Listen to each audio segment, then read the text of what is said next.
Now we are now ready to calculate the interest that is going to be paid to the investors or the lenders. So in this case, we know that the effective borrowing rate was 465 basis points. That is approximately 4%.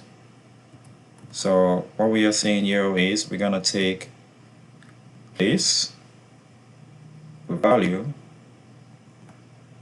and then we multiply it by the effective borrowing rate, which includes the base rate plus the margin as we explained earlier, plus the swap rate. We take that, multiply it by that amount, reference with F4, and then we multiply it by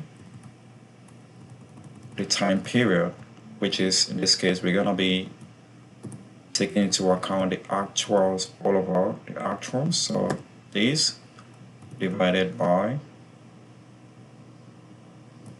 this anchor F4.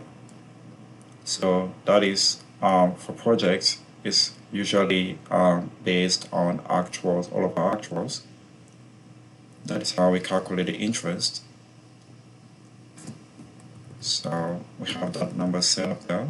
And then to now determine our target principal amount, because we're going to be using that target principal to simulate, to determine the principal repayments to the lenders. So to determine that amount, we have to account for the interest here. So here is going to be equal to, we have to deduct the interest, the negative of the interest which we just calculated here.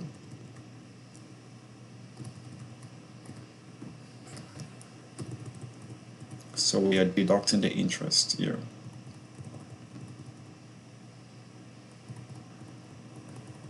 So in this case, we can now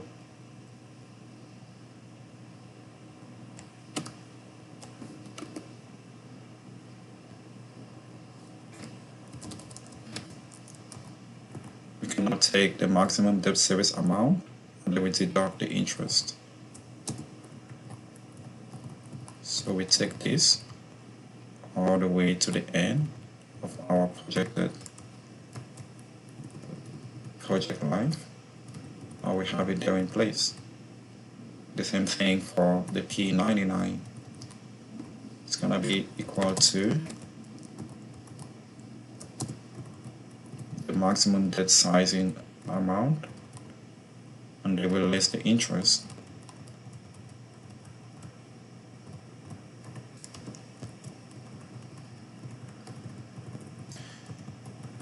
So now we are now ready to determine our principal repayment. So I'll be doing that with you in the next video.